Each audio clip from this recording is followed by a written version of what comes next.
The wind, a razor of ice slicing through the pines, carries the scent of snow and damp earth. It's a lonely sound in a lonely land, but to the man who calls himself Nokona, it is merely the world breathing. He moves through the trees with a silence born of long practice, his eyes scanning the forest floor not for game, but for the subtle shifts in pattern that speak of trespass or trouble. He has lived apart for 10 winters, a man caught between two worlds and belonging to neither, his piece of fragile thing he guards with quiet vigilance. Then he sees it, a slash of unnatural color against the gray stones of the creek bed.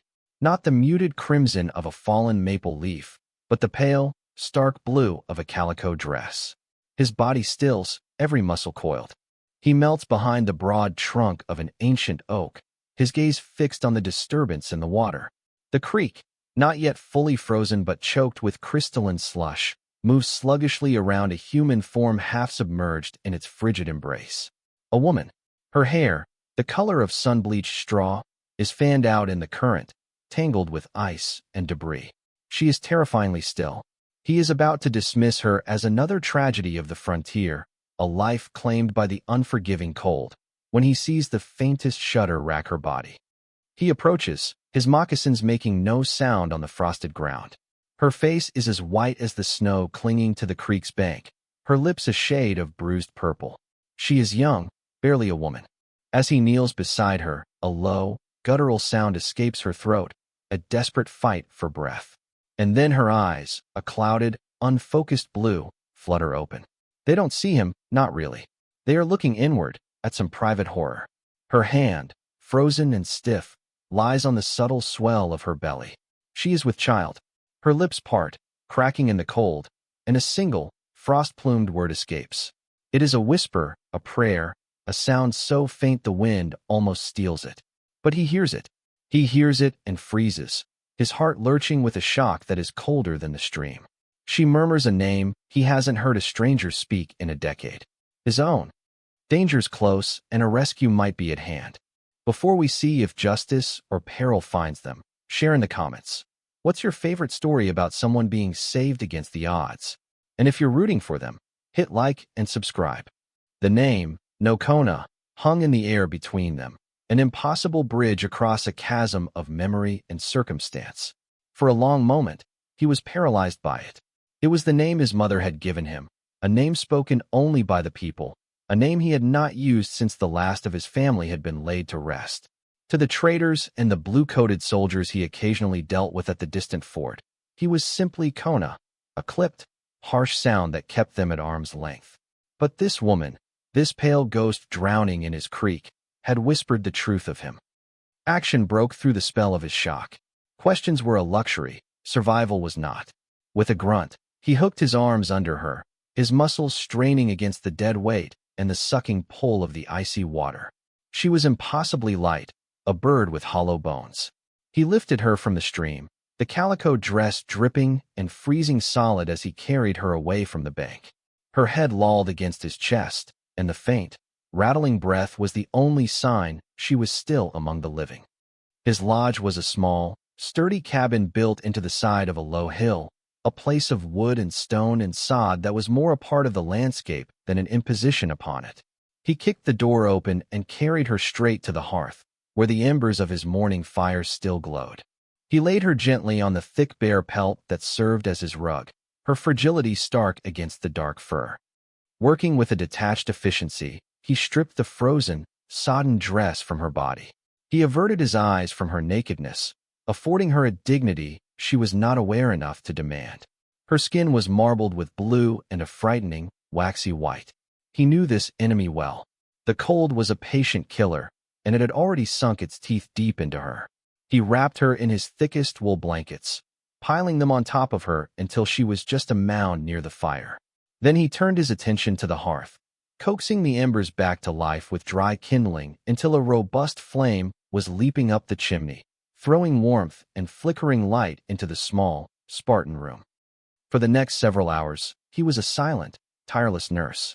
He heated stones in the fire, wrapped them in scraps of leather, and tucked them carefully around her cocoon of blankets. He brewed a thin, hot broth from dried meat and herbs, and when she was warm enough that a violent shivering had taken hold of her, he lifted her head and patiently spooned the liquid between her chapped lips. Most of it dribbled out, but some went down. It was enough. As the afternoon light faded to a bruised twilight, she drifted in and out of a delirious fever sleep. In those moments, she would speak. Her words were disjointed, fragments of memory and fear. "No, please, cold," she would cry, her voice thin and reedy. And then, again and again, she would murmur his name. "No Kona, fine no Kona." It wasn't a question, but a destination, a mantra that had kept her moving until her body had finally given out.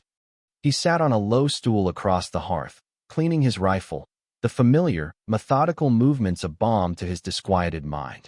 Who was she? How could she know him? He sifted through his memories, searching for a face to match hers. He had guided a handful of settlers through the passes years ago, before he had fully committed to his isolation. He had traded furs at outposts, his interactions always brief, his words few. He could not place her. The child she carried complicated everything. It meant someone else was out there. A husband, a father, a search party. Or, his gut tightened at the thought, an enemy.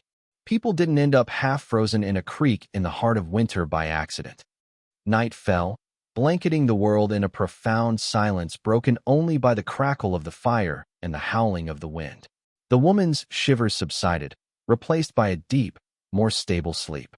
Her breathing evened out, the rattling gone. He had pulled her back from the edge. For now, he pulled another blanket over her and settled into his chair for the night, his rifle leaning against the wall beside him. He did not sleep. He watched her, this impossible puzzle deposited on his doorstep, and listened to the breathing of the world outside, alert for any sound that did not belong. She woke to the smell of wood smoke and roasting meat. For a long, hazy moment, she didn't know where she was. The last thing she remembered was the pain, a cold so absolute it felt like being burned alive, and the jagged ice tearing at her hands and knees as she clawed her way through the stream. She remembered the desperate, rhythmic thought that had become her heartbeat. Find him. Find Nokona. Her eyes fluttered open. She was lying on a soft fur, bathed in the warmth of a nearby fire. She was swaddled in heavy wool blankets that smelled of pine and leather. A man sat with his back to her, tending to a piece of venison sizzling over the flames. He was broad-shouldered, with long, black hair tied back with a simple leather thong. He moved with a quiet, deliberate grace that was both calming and intimidating. A small cough escaped her, and he turned. His face was starkly handsome, with high cheekbones and a strong jaw, his features shaped by the sun and wind. His eyes were dark and piercing, and they held no judgment, only a steady, watchful intelligence. He was the man from her memory, yet older, harder. "You are awake," he said. His voice was a low rumble, like stones shifting deep underground. She tried to sit up, but a wave of dizziness and exhaustion washed over her. "Where?" "My home," he answered simply. He stood and walked to her, holding a wooden cup of steaming water. "Drink." Slowly, he knelt and helped her sit up, his hand surprisingly gentle as it supported her back. She took the cup in her trembling hands and drank. The warm water was a shock of life to her system. She looked down at herself, at the blankets, and a faint flush rose on her pale cheeks. She realized she was naked underneath. "Your dress was frozen," he explained, seeming to understand her silent question. He gestured with his chin toward a simple tunic of soft deerskin lying on a nearby stool. "That is dry. You can wear it when you are stronger." An awkward silence fell between them. The questions she had, the questions he must have, felt too large and heavy for the small, warm space. She clutched the cup, her knuckles white. "My name is Alara," she whispered. He nodded once. "I am no Kona," he said it as a statement, not an introduction, his eyes watching her face intently. Her own eyes filled with tears, a flood of relief so powerful it made her gasp. "I found you. I truly found you." Before he could ask the question that burned in his gaze, she slumped back against the furs, the brief surge of strength deserting her. Her eyes drifted shut, and she fell back into the deep, healing sleep of the utterly exhausted. Over the next few days, a quiet routine formed. Nokona cared for her with a stoic patience. He fed her broth and small pieces of roasted meat. He tended the fire, fetched water, and sat for long hours in silence, mending his gear or sharpening his tools. He never pressed her, never asked how she came to be in his creek or how she knew his name. He seemed content to wait, to let the silence heal her as much as the warmth and food. For Alara, this quiet acceptance was a gift more precious than any medicine. The world she had escaped was one of noise and violence and cruel demands. Her husband, a man named Silas, had been a brute whose affections were as painful as his fists. His family, cold and judgmental, had watched her suffering with pious disapproval. When she had discovered she was with child, Silas's rage had been terrifying. He had accused her, dragged her from their cabin, and left her in the wilderness, declaring that God and the winter could pass judgment on her and her bastard child. But before Silas, there had been another life. A life with her father, a kind, scholarly man who had been a surveyor. Years ago, when she was just a girl of 10, his work had brought them west. They had hired a guide to take them through the mountains, a quiet, capable Comanche man who moved like a shadow and spoke of the land as if it were a living thing.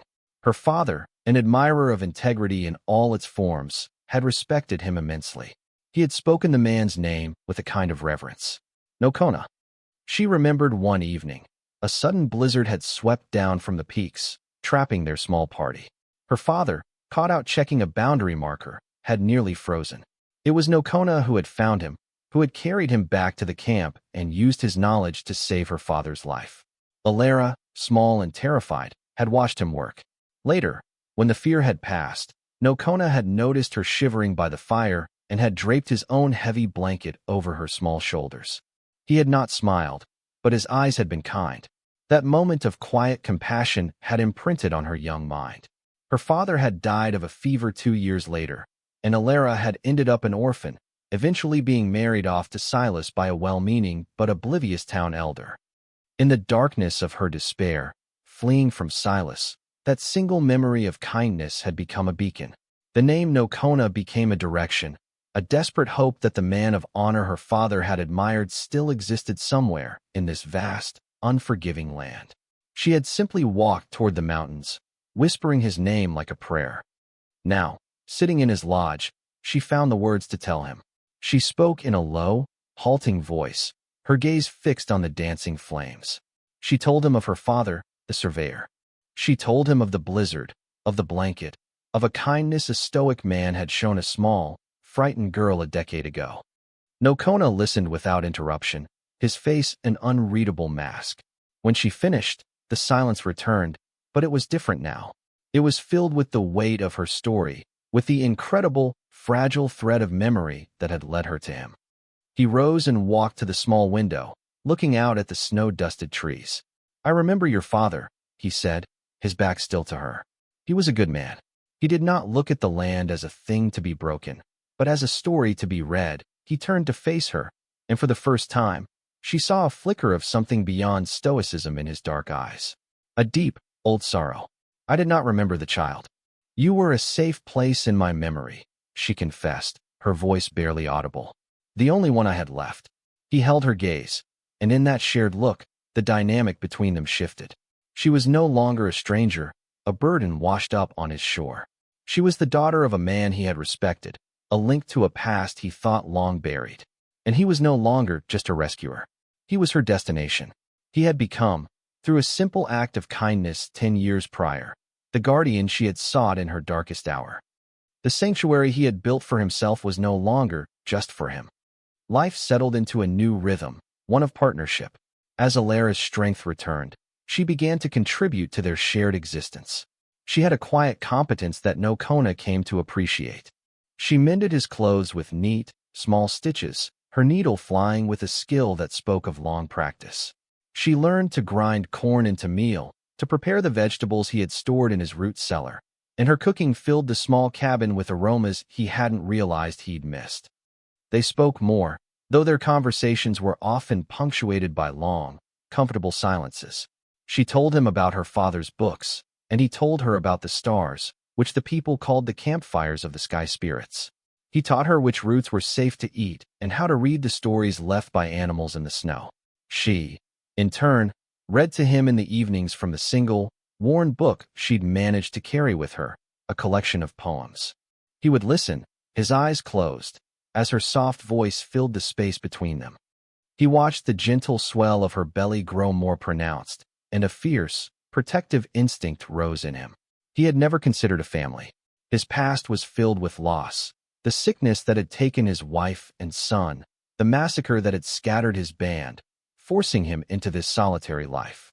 He had walled off his heart to prevent such pain from ever touching him again.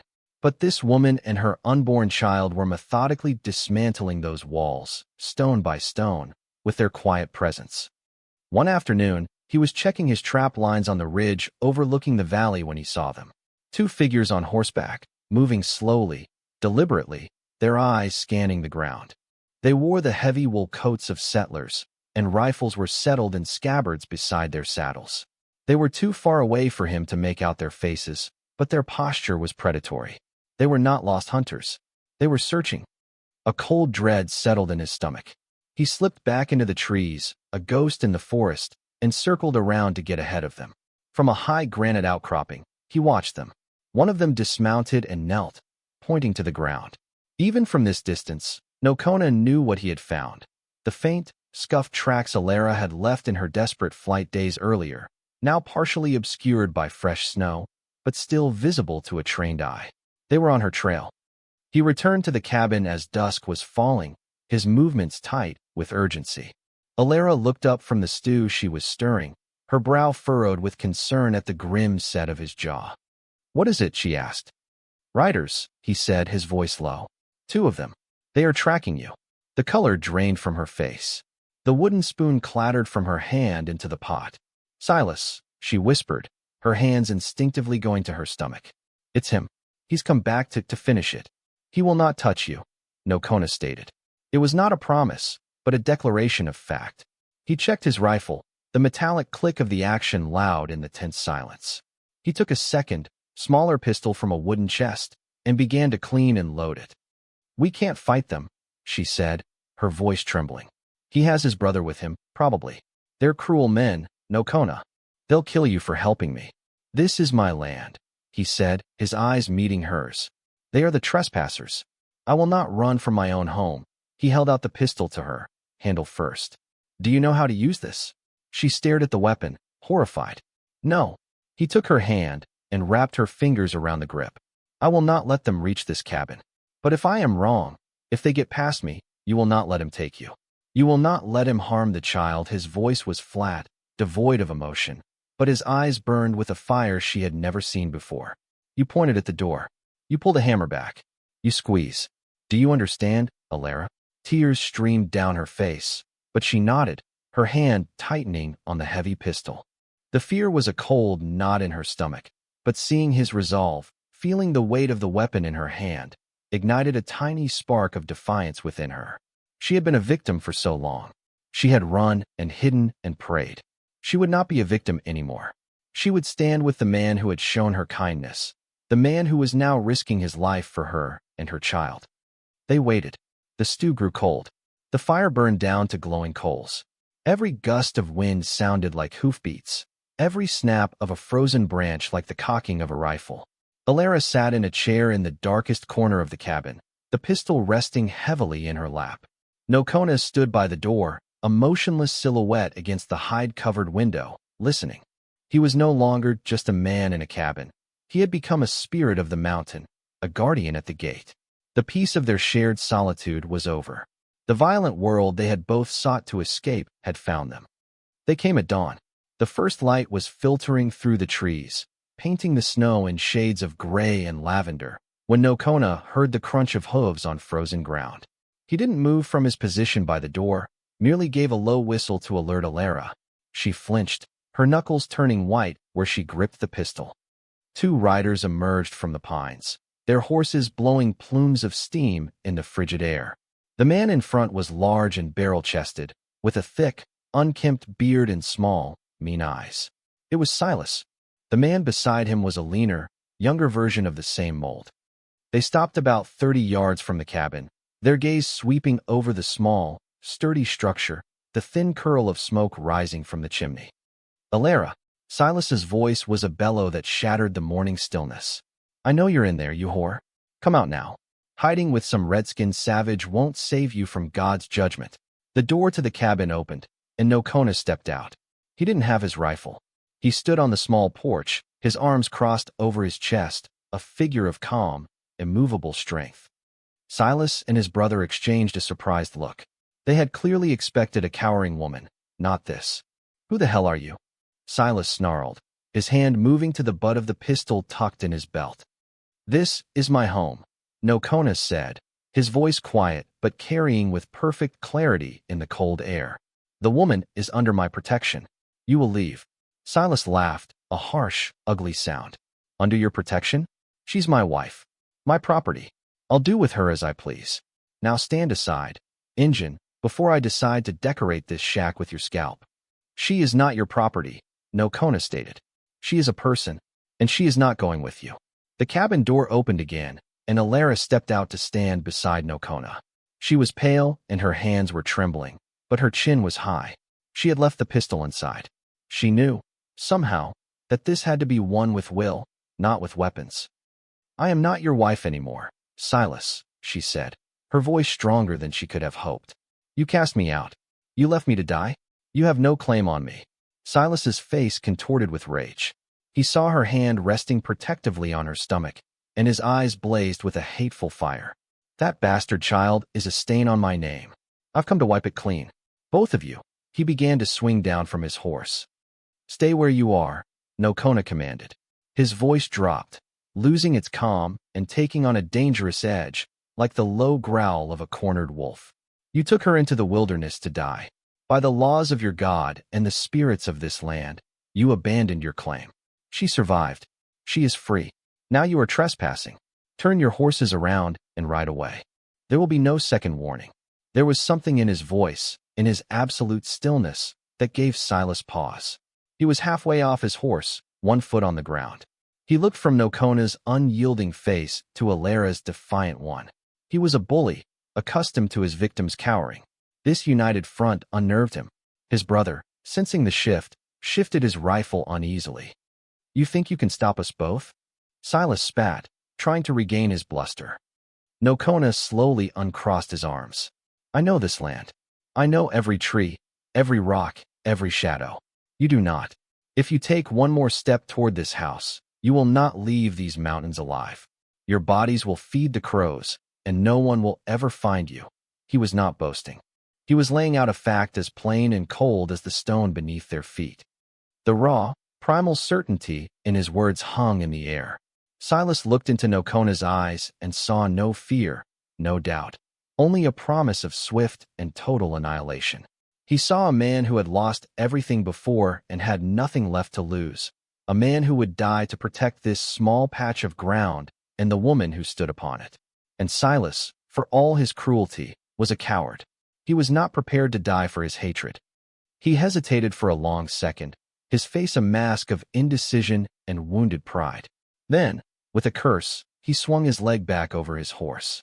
"This ain't over," he snarled, though the threat was hollow. "It is," Nokona replied. Silas yanked on his reins, turning his horse so sharply it reared. He and his brother galloped back into the trees, the sound of their retreat fading until only the whisper of the wind remained. The silence they left behind was immense. Alara let out a breath she didn't realize she'd been holding, her legs suddenly weak. She sagged against the doorframe, her body shaking with reaction. Nokona turned to her, his face softening as he looked at her. He reached out and placed a hand on her arm, his touch steady and grounding. "It is over," he said again, gently this time. She looked up at him, her eyes shining with unshed tears. He was not just the memory of a kind man anymore. He was her protector, her partner, the man who had faced down her past and given her a future. In that moment, the bond that had been forming between them, woven from shared silence and quiet care, was forged into something unbreakable. He had not just saved her life in the creek, he had saved it right here, on this porch, by simply standing with her. He led her back inside, into the warmth of the home he had defended. He sat her down in the chair by the hearth and knelt before her, taking her cold hands in his. He looked from her face to the gentle curve of her belly, where their future lay sleeping. "You are home, Alara," he said softly. You and the child. This is your home now.